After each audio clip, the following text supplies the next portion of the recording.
Hello बच्चों, इस video में आप सीखेंगे कि अपरिमेय संख्या क्या होती है। तो इस वीडियो को देखने के बाद कभी भी आपके सामने अपरिमेय संख्या आएगी तो मैं गारंटी देता हूं कि आप उसको देख के ही पहचान लोगे। तो शुरू करते हैं। कोई भी जो अपरिमेय संख्या है उसको हम P अपॉन Q की फॉर्म में नहीं लिख सकते हैं, ये ध्यान रखना। यानी उसको बटे में नहीं लिख सकते हैं। परिमेय संख्या को, यानी ये तो है अपरिमेय, तो जो अपरिमेय संख्या है वो आप अपॉन में नहीं लिख सकते हैं। हां, जहां तक परिमेय संख्या की बात है तो उसको हम अपॉन में लिख सकते हैं P अपॉन Q की फॉर्म में, यानी बटे में लिख सकते हैं इसका। और यहां पे जो Q है वो 0 नहीं होना चाहिए, और दूसरा P और Q इंटीजर होने चाहिए। इंटीजर मतलब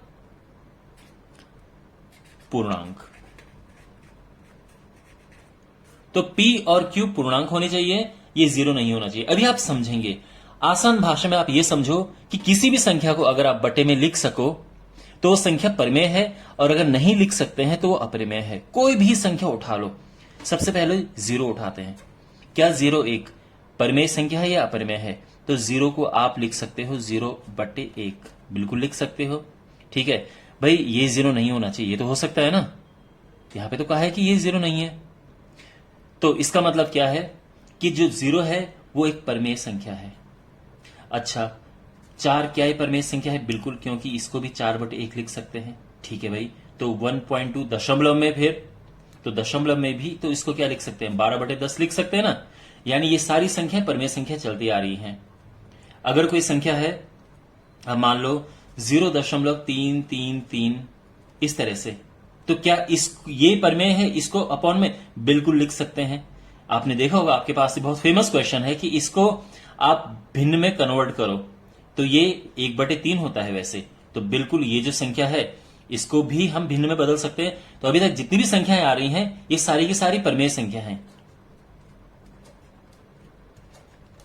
चलो ठीक है, अगर हम बात करते हैं ऐसी संख्याओं की जिसका वर्गमूल आराम से आ जाता है, जैसे 16, तो 16 का वर्गमूल पता है आपको 4 होता है।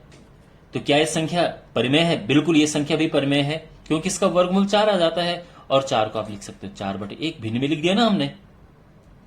ठीक है, तो अब आप सोचोगे कि अगर ये है, ये सारा अगर परिमेय है तो फिर अपरिमेय के लिए क्या बचा? बिल्कुल अपरिमेय के लिए बचा। पहली बात तो ये है, ऐसी संख्याएं अपरिमेय होंगी जिनका वर्गमूल पूरा नहीं निकलेगा। मान लो 2 का वर्गमूल क्या है भाई? इसका वर्गमूल पूरा नहीं आता है ना, तो ये संख्या हमारी अपरिमेय संख्या है। ये जो भी आएगा 1.414 समथिंग समथिंग समथिंग, लेकिन ये जो संख्या है इसको आप अपॉन में नहीं लिख सकते हैं। यानी अगर मैं आपको कहूं कि भाई 0.25 क्या है, परिमेय है अपरिमेय, तो आप बोलोगे कि सर इसका वर्गमूल होता है 0.5, और जिसको हम 5/10 लिख सकते हैं, काट के 1/2 हो जाएगा। तो ये भी परिमेय संख्या है।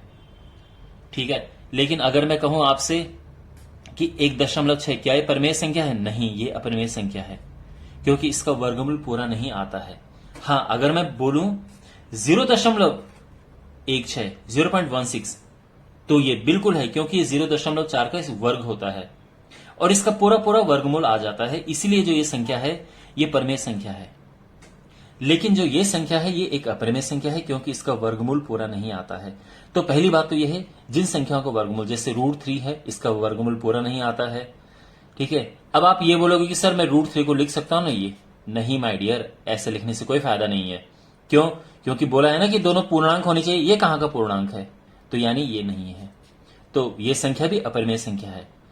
तो जिनका वर्गमूल पूरा नहीं आता है वो सारी संख्याएं अपरिमेय संख्याएं होती हैं। ये सब अपरिमेय संख्या हैं।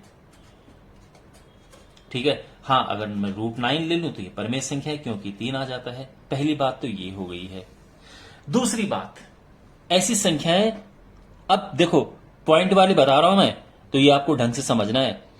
पॉइंट के बाद देखो, 0.1 0.1 0.0.1 0.0.0.1 and dot dot dot dot. अगर इस तरह की संख्याएं हैं तो ये अपरिमेय होंगी। समझ आ रहा है? तो इन संख्याओं की क्या खास बात है? सबसे पहली खास बात यह है कि ये नॉन टर्मिनेटिंग संख्या है, यानी इसके लास्ट में आपको डॉट जरूर दिखेगा। ये ध्यान रखना।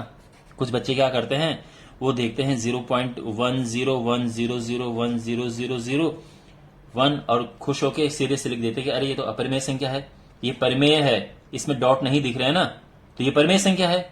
अगर हमें इसको भिन्न में कन्वर्ट करना होगा तो बिल्कुल कर सकते हैं। ये जो संख्या है ये क्या बन जाएगी भाई, 10100100001 और नीचे यहां पे लगाओ, ये 1 हो गया, और 1 2 3 4 5 6 7 8 9 10 ऐसे कुछ करके इसमें सारे जीरो आ गए, 1 2 3 4 5 6 7 8 9 10, हाँ बस ये आ गया। तो ये इसको भिन्न में कन्वर्ट कर सकते हैं ना, लेकिन इसे नहीं कर सकते हैं। अगर क्वेश्चन आपके पास ऐसा कभी आ जाए कि इसे भिन्न में कन्वर्ट करो, तो आप बोलोगे इसको भिन्न में तो कन्वर्ट ही नहीं कर सकते क्योंकि ये तो अपरिमेय संख्या है। तो माय डियर, यहां पे देखो गैप बढ़ रहा है, ये 10 है, ये 100 है, ये 1000 है, ये गैप बढ़ रहा है ना, तो ये अपरिमेय संख्या है। एक और उदाहरण दो, 1.1 कुछ भी लगा दो, यहां पे मैंने 1 ऐसे लगा दिया, 43433 4333 डॉट डॉट डॉट। ये जो संख्या है ये भी एक अपरिमेय संख्या है क्योंकि इसका गैप देखो, इसका गैप बढ़ रहा है, ये 33 हो रहा है, फिर 333 हो रहा है, तो ये भी एक अपरिमेय संख्या है। ठीक है, ये सारी की सारी अपरिमेय संख्याएं आ रही है नीचे। और ये बहुत इंपॉर्टेंट है, एक कुछ और एग्जांपल, 0.0200200002 डॉट डॉट डॉट। ठीक है, तो डॉट लगना जरूरी है। हाँ, अगर मैं आपको ये कहूं कि भाई 0.020202 ये क्या है, डॉट डॉट डॉट, तो आप कहोगे कि ये परिमेय संख्या है क्योंकि बार बार 02020202 आ रहा है, तो ये एक परिमेय संख्या है। लेकिन अगर इस तरह से गैप बढ़ता जाए तो ये अपरिमेय हो जाएगा। तो एक अपरिमेय संख्या ये होगी जिनका वर्गमूल पूरा नहीं आता है, एक अपरिमेय संख्या ये होगी जिनका गैप ये बढ़ता जाता है, और बाकी जब हम बात करते हैं पाई भी एक अपरिमेय संख्या है। ध्यान रखना, कुछ लोग कहते हैं कि अरे सर पाई तो 22/7 होता है और 22/7 तो परिमेय संख्या है, ये तो भिन्न है। लेकिन 22/7 पाई की लगभग वैल्यू होती है, एग्जैक्ट वैल्यू नहीं होती है। ठीक है, तो 22/7 ये अलग बात है, 22/7 परिमेय है, पर पाई खुद में एक अपरिमेय संख्या है। ये समझ आ गया? चलो, अब यहां पे आपको एक और चीज समझनी है कि अगर हम किसी अपरिमेय संख्या, जैसे मेरे पास √5 है, इसमें कोई परिमेय संख्या हमने ऐड कर दी तो भी ये संख्या अपरिमेय रहती है। ठीक है, क्योंकि ये अपरिमेय है और ये परिमेय है, इनको प्लस करोगे ये, जब तक कि कुछ ऐसा प्लस ना हो कि पूरा कट जाए ये, लेकिन ये तो एक अपरिमेय संख्या है। और आई थिंक काफी कुछ कर चुके हैं। अगर हम इसका घनमूल निकालें तो भी एक अपरिमेय संख्या है, ऐसा नहीं कि केवल वर्गमूल वाले ही अपरिमेय है, घनमूल वाले भी अपरिमेय हो सकते हैं। ठीक है, अगर मैं इसकी यहां पे 4 लिखूं तो ये भी एक अपरिमेय संख्या है। ठीक है, और यहां पे चाहे 41 लिखूं, क्योंकि इसके पावर अगर 1/4 करोगे तो भी आपके पास कोई फिक्स वैल्यू नहीं आएगी। ऐसे नहीं कि आपके पास ये इस तरह की वैल्यू आ रही है, बिल्कुल नहीं। तो ये सारी अपरिमेय संख्या है। तो आई होप आपको समझ आ गया होगा। इसको सबसे अच्छे से समझना, क्योंकि बच्चे इसी में कंफ्यूज होते हैं। ये अच्छे से समझना, ये तो आपको समझ आ गया होगा। ऑलराइट, तो आई एम श्योर इस वीडियो से आपको ये समझ आ गया होगा कि अपरिमेय संख्याएं क्या होती हैं।